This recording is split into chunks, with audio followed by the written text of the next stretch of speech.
Jangan lupa subscribe, nyalakan loncengnya, like dan komen.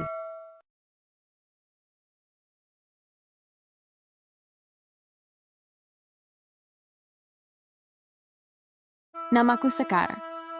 Usia 17 tahun, dan aku tinggal di Desa Rantayu, sebuah desa kecil yang dikelilingi oleh hutan berkabut dan persawahan hijau tak berujung.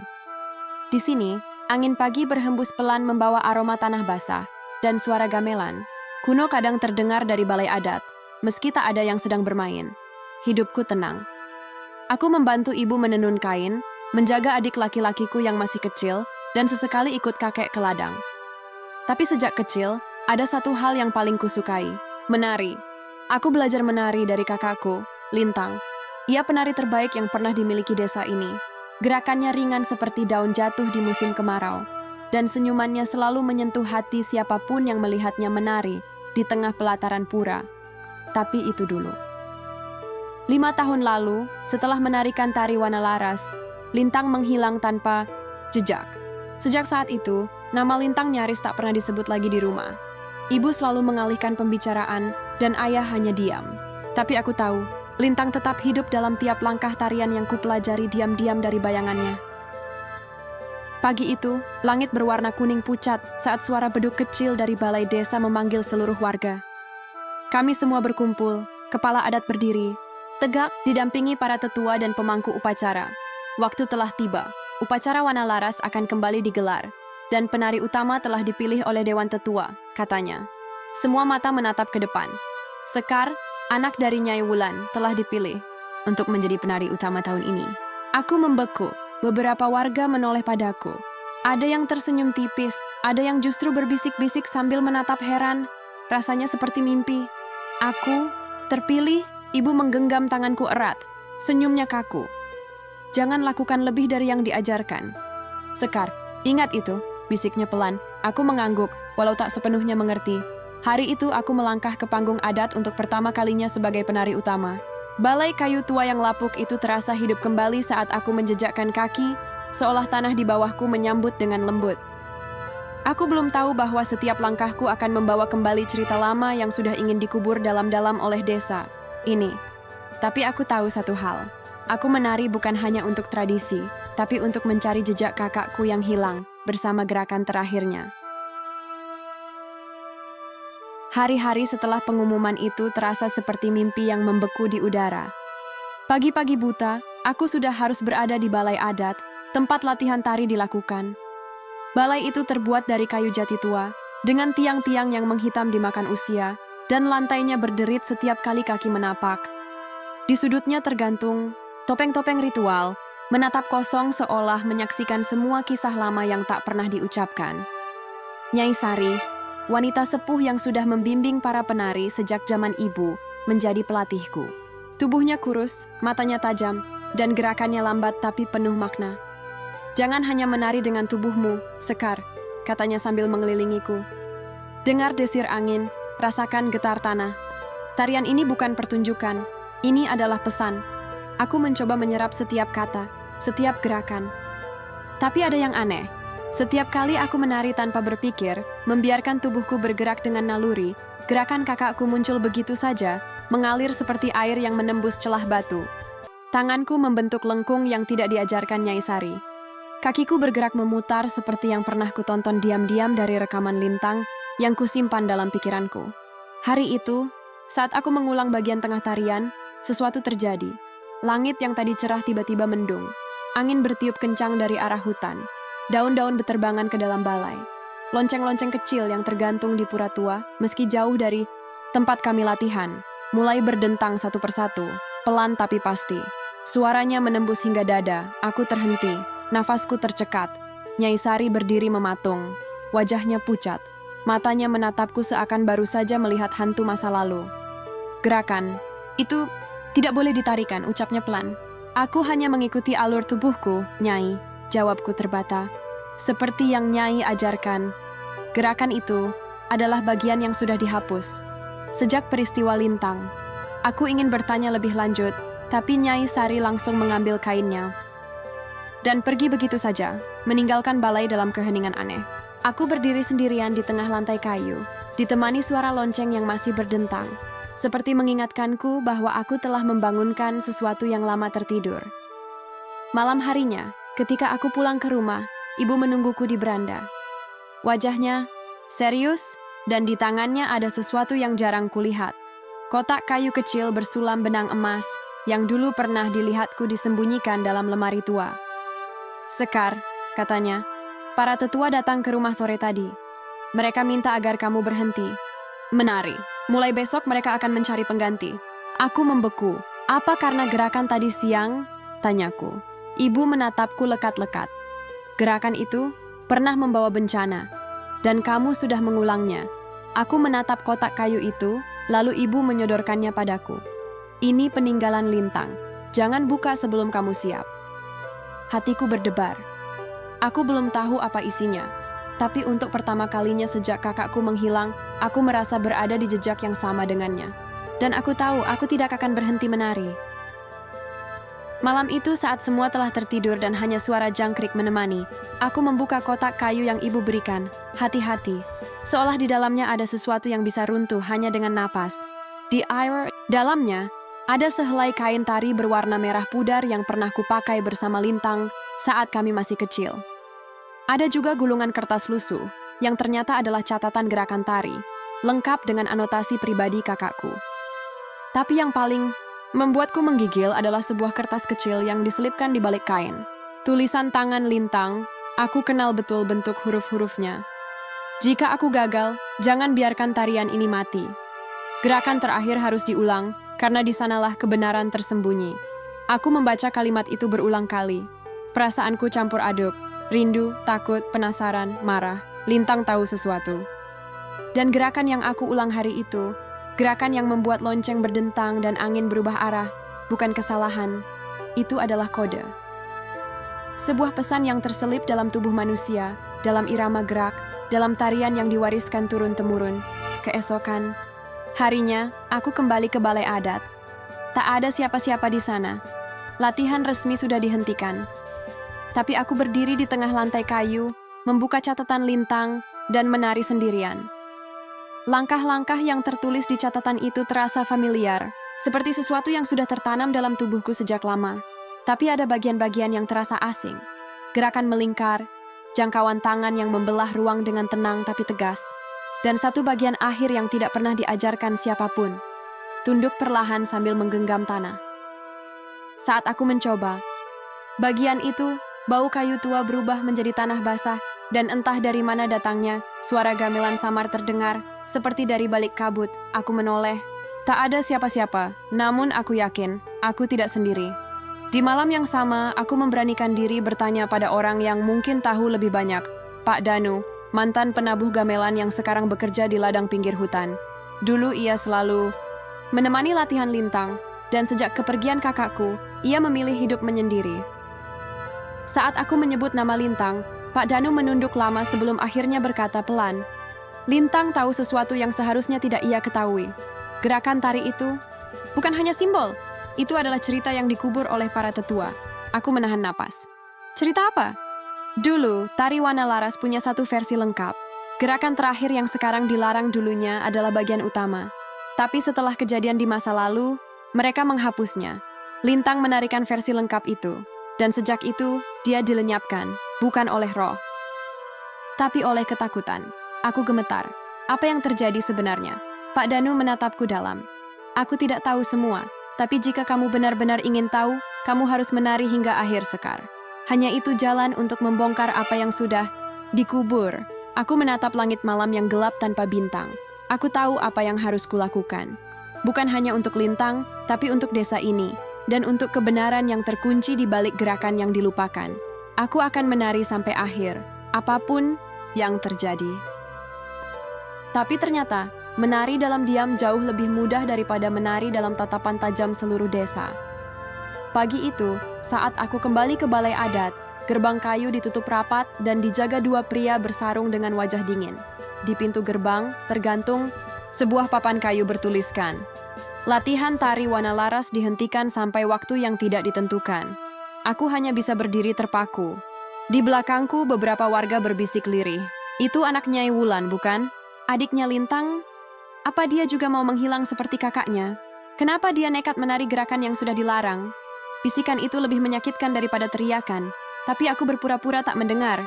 Kupalingkan badan dan pergi, bukan pulang, tapi ke tempat satu-satunya yang mungkin masih menerimaku. Rumah Pak Danu. Kami mulai latihan diam-diam di halaman belakang rumahnya. Ia memainkan gamelan kecil dengan tangan tuanya, sementara aku mencoba menari dengan mengandalkan catatan Lintang. Gerakan demi gerakan semakin terasa hidup. Aku bisa merasakannya. Ada sesuatu yang sedang kubuka perlahan. Namun, keesokan harinya, ibuku jatuh sakit mendadak. Tubuhnya lemas, demam tinggi, dan terus mengigau. Dokter desa bilang, itu hanya kelelahan, tapi ada ketakutan di mata ibu saat memelukku. Berhenti, Sekar. Tolong, jangan lanjutkan tarian itu. Aku ingin menurut. Tapi batinku menjerit. Bagaimana mungkin aku berhenti saat semua tanda justru membawaku lebih dekat pada kebenaran? Dalam keheningan malam, aku mendengar suara langkah di bawah jendela kamar. Saat ku buka tirai, kulihat seorang perempuan berdiri di bawah cahaya bulan. Tubuhnya kurus, rambutnya panjang menjuntai, dan matanya, aku tidak bisa menjelaskan, seperti mengenaliku. Tapi saat aku membuka pintu, dia sudah hilang. Hanya jejak kaki di tanah basah yang tersisa. Keesokan harinya, aku mendapat kabar dari Pak Danu. Ia dilarang warga mengajarku lagi. Gamelannya disita. Warga mulai takut. Mereka bilang aku membawa sial. Mengusik sesuatu yang sudah seharusnya dilupakan. Aku pulang dengan dada sesak. Di rumah, adikku menangis karena ibu terus menggigil. Ayah hanya duduk diam di pojok, menatap api kompor yang hampir padam. Tak ada satupun yang bisa kupegang, kecuali keyakinan kecil di dalam hati. Kalau semua menolak membantu, aku akan menari sendiri. Malam itu, aku pergi ke pelataran pura lama yang sudah tak dipakai sejak bertahun-tahun. Kubawa catatan Lintang, kain merahnya, dan tubuhku yang gemetar bukan karena takut, tapi karena beban harapan. Saat kaki ini mulai bergerak, udara di sekitarku berubah. Kabut turun perlahan, suara daun-daun berdesir seperti menyanyikan sesuatu. Dan untuk pertama kalinya, aku merasa Lintang ada di sekitarku. Namun sebelum aku sempat menyelesaikan gerakan terakhir, suara langkah mendekat dari balik pohon. Seseorang mengawasiku. Sekar!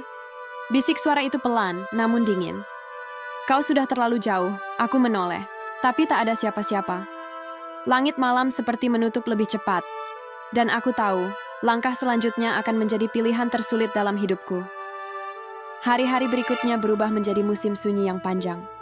Ibu belum sembuh. Adikku mulai ketakutan setiap kali aku mengambil kain tari. Bahkan ayah, yang biasanya pendiam, kini mulai melarangku pergi jauh dari rumah. Desa seolah menjadi asing bagiku. Mata-mata penuh prasangka menyambut kemanapun aku melangkah. Seorang tetua desa bahkan datang ke rumah, duduk di ruang tamu kami tanpa basa-basi, dan berkata, "Kalau Sekar masih menari, jangan salahkan kami kalau desa menolaknya." Ditolak oleh desa. Oleh tempat kelahiranku sendiri. Tapi bukan itu yang paling menyakitkan. Yang paling menghancurkan adalah ketika aku berdiri di depan cermin dan tubuhku sendiri mulai menolak untuk bergerak. Langkah-langkah tarian yang biasa kulakukan dengan ringan, kini terasa berat. Seperti ada beban tak kasat mata yang menarik kakiku ke tanah, menolak gerakan yang selama ini menyatu dengan napasku. Aku mulai mempertanyakan segalanya. Apa benar tarian ini membawa kutuk? Apa benar aku yang menyebabkan ibu sakit? Apa benar Lintang menghilang karena ia menari terlalu jauh? Sampai suatu malam, aku menemukan sebuah surat lain terselip di lipatan kain merah kakakku. Surat yang luput dari perhatianku sebelumnya. Tulisan, Lintang lebih terburu-buru, lebih gelisah. Jika kau membaca ini, mungkin aku sudah tak ada. Tapi dengarlah Sekar, aku tidak menghilang, aku disembunyikan. Oleh mereka yang takut masa lalu kembali diingat. Gerakan terakhir bukan kutuk, tapi pintu. Dan hanya kamu yang bisa membukanya. Tanganku gemetar. Lintang tidak hilang. Ia disembunyikan. Dan gerakan terakhir.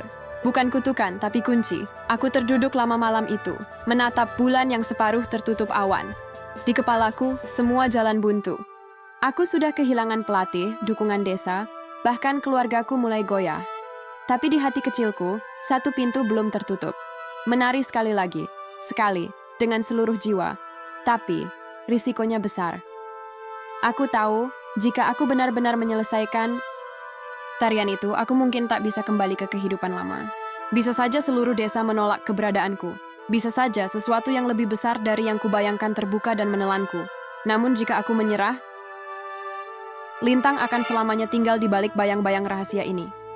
Malam itu, aku duduk di tepi pelataran pura tua. Angin dingin menyapu rambutku. Di tanganku, kain merah peninggalan Lintang berkibar pelan. Dan di lubuk hatiku, sebuah kalimat berbisik lirih. Kau harus memilih, Sekar. Menari, atau melupakan kakakmu selamanya. Aku menutup mata, menghela napas. Dan esok pagi, sebelum matahari naik, aku tahu pilihan apa yang harus kuambil. Aku akan menari. Sekali lagi, sampai akhir. Saat langit masih kelabu dan ayam belum berkokok, aku menyelinap keluar rumah, membawa kain merah peninggalan Lintang, dan menggulung catatannya ke dalam ikat pinggangku. Kakiku menuju tempat yang bahkan warga desa pun enggan mendekat. Panggung batu di tengah hutan kecil di belakang pura tua. Dulu, disinilah para leluhur konon mempersembahkan tarian asli Wanalaras, sebelum gerakan terakhir dikubur oleh ketakutan. Dan rahasia, kabut menggantung rendah, dedaunan basah oleh embun, tapi aku tidak gentar. Aku berdiri di tengah lingkaran batu, menggenggam tanah seperti dalam gerakan yang ditulis kakakku, lalu mulai menari, pelan, lembut, tapi penuh tekad. Setiap langkah seolah membelah kabut. Setiap putaran seakan memutar kembali waktu. Aku bukan lagi Sekar si penari desa. Aku menjadi bagian dari sesuatu yang lebih tua, lebih dalam, lebih sakral. Saat aku memasuki bagian terakhir, gerakan yang telah lama dilarang, suara angin berubah. Langit mendadak terang benderang meski belum ada matahari. Aku bisa merasakan hawa panas dari bumi, seperti sesuatu yang lama tertidur kini mulai bangun. Aku menunduk, menyentuh tanah, dan seperti dalam penglihatan, mataku melihat Lintang. Dia berdiri di seberang lingkaran batu. Wajahnya teduh, matanya basah, tapi tubuhnya seperti bayangan, nyata namun tak bisa disentuh. Lintang, bisikku. Dia hanya tersenyum. Tangannya mengangkat menyelesaikan gerakan terakhir yang kutahu adalah gerakan yang selama ini hilang. Aku mengikuti gerakannya, dan saat aku menirukannya dengan utuh, bumi bergetar perlahan. Tiba-tiba, kabut pecah. Dan dari balik pepohonan, suara langkah mendekat. Banyak. Terlalu banyak. Warga desa, mereka melihatku. Menatapku menari gerakan terlarang. Beberapa terlihat ketakutan, beberapa marah. Dan beberapa justru menangis. Pak Danu berdiri di antara mereka. Tangannya mengepal. Tapi saat aku menyelesaikan gerakan terakhir, dia berlutut pelan, seperti menyembah. Seorang perempuan tua, Nyai Jirah, tetua tertua di desa, melangkah maju perlahan. Matanya menatapku tajam, lalu bergetar. Bibirnya membuka dengan suara yang gemetar. Kita tidak bisa lagi menyangkalnya. Tarian itu adalah kunci, dan gadis ini telah membukanya. Aku masih berdiri, napas terengah, tubuh berkeringat, Nyai Jirah mendekatiku. Tangannya menggenggam tanganku, lalu berkata, Lintang tak pernah menghilang, ia ditahan oleh ketakutan kita sendiri. Tangisku pecah. Selama ini, bukan roh atau kutukan yang membuat Lintang lenyap, tapi ketakutan akan masa lalu, akan kebenaran yang bisa mengguncang adat. Aku telah menari melawan lupa, melawan tekanan, melawan penolakan, dan akhirnya gerakan terakhir telah kembali. Di tengah lingkaran batu yang dingin dan basah, aku berdiri dengan tubuh gemetar, namun jiwa yang tak lagi goyah. Warga desa perlahan mendekat, bukan lagi dengan mata penuh curiga, tapi dengan pandangan yang belum pernah kulihat sebelumnya. Takut dan haru bersatu dalam diam. Nyai Jirah masih menggenggam tanganku. Di balik keriputnya, kutemukan kehangatan seorang penjaga rahasia yang lelah menyembunyikan kebenaran. Dulu, katanya pelan, tarian Wanalaras adalah cara leluhur mengingat, bukan memanggil bencana. Tapi ketika satu generasi menyalahgunakannya demi kekuasaan, kami sepakat untuk menghapus gerakan terakhir. Sayangnya, kami tak menghapusnya. Kami hanya menguburnya, bersama mereka yang tahu. Aku tahu, Lintang adalah salah satu dari mereka. Setelah malam itu, warga desa mulai berubah. Mereka tak langsung menerimaku, tapi juga tak lagi mengusirku. Pak Danu dipanggil kembali oleh tetua adat untuk membantu mendokumentasikan kembali tarian yang sempat dilupakan. Panggung latihan dibuka kembali, dan kali ini aku berdiri di sana bukan sebagai murid, tapi sebagai penjaga. Aku menari bukan lagi untuk mencari jejak lintang, melainkan untuk merawat warisan yang nyaris punah. Dan tentang lintang, meski raganya tak pernah kembali, aku tahu ia tak pernah benar-benar pergi. Setiap kali aku menyentuh tanah, setiap kali kakiku berputar, aku merasa kehadirannya dalam irama angin, dalam lengkung cahaya pagi, dalam bisik dedaunan yang menari bersamaku, ibuku pun perlahan pulih. Suatu pagi, ia menatapku dari ambang pintu rumah saat aku bersiap ke balai latihan. Wajahnya masih lelah, tapi kali ini ia mengangguk. Satu anggukan kecil, tapi berarti dunia bagiku. Aku tidak lagi menari untuk melawan siapa pun. Aku menari untuk mengingat. Mengingat bahwa tidak semua tradisi harus dikubur hanya karena kesalahan masa lalu. Bahwa ingatan bukanlah beban, tapi jembatan antara generasi. Dan bahwa setiap gerakan, setiap hembusan napas adalah doa agar kita tidak lagi membiarkan rasa takut menghapus sejarah. Di akhir musim, saat desa merayakan festival panen, aku menari di panggung utama, di hadapan seluruh warga, dengan kain merah di pinggangku dan mata yang tak lagi mencari, tapi merayakan. Dan ketika aku menyelesaikan gerakan terakhir, angin berhembus lembut, seperti pelukan seseorang yang sangat kurindukan. Itulah saat aku tahu, aku telah pulang.